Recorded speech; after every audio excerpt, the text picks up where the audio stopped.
They told us school was meant to prepare us for life, to teach us how to think. But what if that was never the real goal?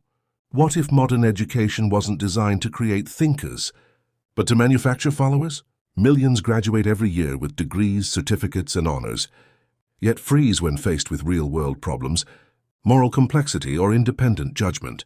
This is not a coincidence. It's a system working exactly as intended. To understand modern education, we need to go back not to philosophers but to factories.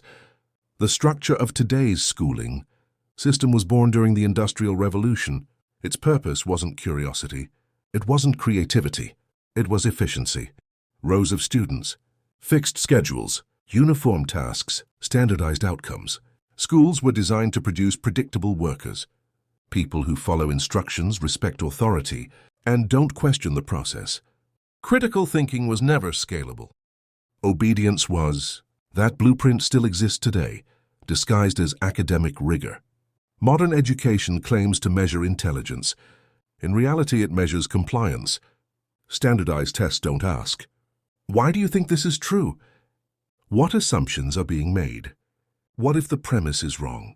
They ask, "Can you select the approved answer fast enough?" Students learn early that questioning the question itself is risky.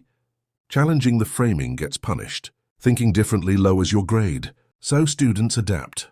They stop thinking and start optimizing. At first, kids ask endless questions. Then grades arrive. Slowly, curiosity is replaced with performance anxiety. Students learn. Don't explore. Memorize. Don't challenge, repeat, don't fail, conform. Over time, learning becomes transactional. Not about understanding reality, but about pleasing authority. A perfect training ground for obedience. Teachers are not the villains here. Many want to inspire curiosity, but the system traps them too. They are pressured to teach to the test, cover rigid curricula, avoid controversy, meet performance metrics. Large class sizes kill discussion. Nuanced debate becomes a liability. Open-ended inquiry is inefficient.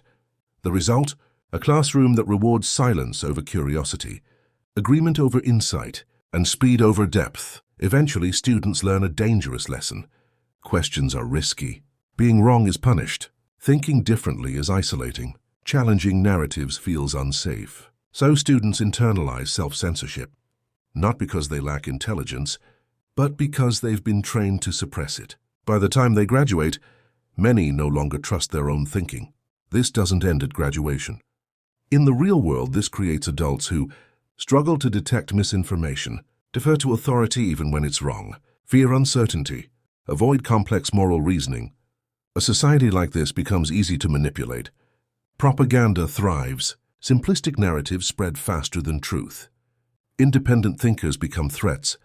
Innovation slows. Democracy weakens. Human potential stagnates. Because obedience is useful, it creates predictable workers, compliant consumers, manageable populations. Critical thinkers don't just follow systems, they question who benefits from them. And systems rarely enjoy being questioned. True critical thinking thrives in project-based learning, debate and dialogue, interdisciplinary study, failure without punishment, curiosity-driven exploration. These models exist but remain marginal. Why? Because they produce unpredictable minds, and unpredictability threatens control. Even inside a broken system, individuals can resist. You can question assumptions, not just answers. Read opposing viewpoints. Learn logic, not just facts. Practice intellectual humility. Sit with uncertainty instead of avoiding it. Critical thinking is not taught anymore. It must be reclaimed. Education should awaken the mind. But modern education often does the opposite. It puts it to sleep. The most dangerous outcome isn't ignorance. It's intelligent people trained not to think.